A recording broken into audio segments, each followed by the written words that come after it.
చంద్రబాబు గారు సతీమణి మీద చాలా దారుణమైన వ్యాఖ్యలు చేశారు వైఎస్ఆర్ కాంగ్రెస్ పార్టీ వాళ్ళు. నేను గెలిస్తేనే మళ్ళీ అసెంబ్లీలోకి అడుగు పెడతానని చెప్పి చంద్రబాబు నాయుడు గారు శపథం చేశారు. ఇవాళ ఎన్డీఏ కూటమి ప్రభుత్వం ఏర్పడింది. ఎలా ఉండబోతుంది రేపు అసెంబ్లీ సమావేశాలు చూస్తే 2 రోజుల్లో స్టార్ట్ అవుతున్నాయి. సార్ కొద్దిగా ఈ జనంలో మార్పు అనేది కొంచెం అరాచకం అనిపించి మార్పు అనేది పైగా క్యాస్ట్ ఫీలింగ్లు కూడా వచ్చింది. గత ఆయన ఏం చేశాడంటే నా ఎస్సీలు బీసీలు నా మైనారిటీలు ఇట్లా మెయిన్ అగ్రకులాలను దూరం చేసుకోండి. ఒక వ్యత్యాసం అనేది కనపడింది అన్నమాట జనంలో. అంటే సార్ ఒకటి ఇప్పుడు మీరు అన్నారు, ఇప్పుడు అగ్రకులాలు దూరం అయినాయి అన్నారు కదా, ఇప్పుడు ఎస్సీ ఎస్టీ బీసీ వాళ్ళు కూడా పైకి తేవాలని చెప్పేసి నా తాపత్రం అని చెప్పి ఒకవేళ జగన్ అంటున్నాడు ఆ మాట. అవును, వాళ్ళకు కూడా కొంత అవగాహన లోపం జరిగి ఉంటుంది. ఏంటంటే ఓన్లీ డెవలప్మెంట్స్ లేకుండా ఇవే ఉంటే ఉపయోగం ఏముంది, డెవలప్మెంట్స్ కూడా కనపడాలి కదా.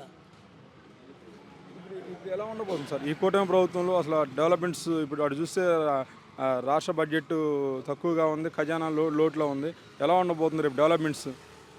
సార్ ఈ ఆర్థిక ఇబ్బందులు అనేవి సహజంగా ఉంటూనే ఉంటాయి.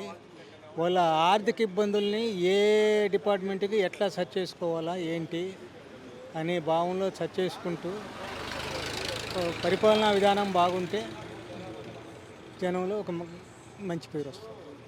కానీ ఈవీఎంల మీద దేశవ్యాప్తంగా చర్చ జరగాలంటున్నారు. ఈవీఎంలలో తేడా ఉందంటున్నారు. అది ఎంతవరకు వాస్తవం?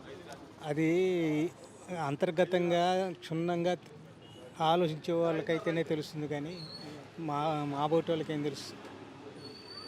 కానీ చెప్పండి, ఇప్పుడు ఎలా ఉంటుంది? ఇప్పుడు అటు చూస్తే జగన్మోహన్ రెడ్డి గారు అసెంబ్లీకి రావాలి, ప్రజల సమస్యల మీద పోరాడాలని చెప్పేసి స్వయంగా తెలుగుదేశం పార్టీ వాళ్ళు ఆహ్వానిస్తున్నారు.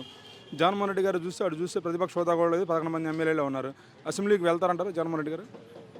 అవన్నీ వాళ్ళ ఇష్టాలండి, మనం ఏం చెప్పగలుగుతాం. కానీ తెలుగుదేశం పార్టీ వాళ్ళు ఆహ్వానిస్తున్నారు, జగన్మోహన్ రెడ్డి గారు అసెంబ్లీకి రావాలి. సహజం కదా, ఇంకా ప్రతిపక్ష అపోజిషన్ పార్టీ అంటూ అసెంబ్లీలో లేకపోతే అది ఉపయోగం లేదు కదా. తెలుగు ప్రజల జీవనాడి పోలవరం పూర్తి స్థాయిలో పడకేసింది. ఇప్పుడు ఏదైతే ఉందో ఈ 4 సంవత్సరాల్లో మేము పూర్తి చేస్తామని చెప్పేసి టీడీపీ పార్టీ వాళ్ళు అంటున్నారు. సాధ్యపడిద్ది అంటారా? అది సాధ్యమైతే వాళ్ళకి ఎక్కడ లేని క్రెడిట్ వస్తుంది సార్, పోలవరం పూర్తి చేస్తే. అందులో ఏం డౌట్ లేదు. సాధ్యమైద్ది అంటారు అయితే? మరి చేయదలుచుకుంటే ఏదైనా సాధ్యం కాదే ఉందండి.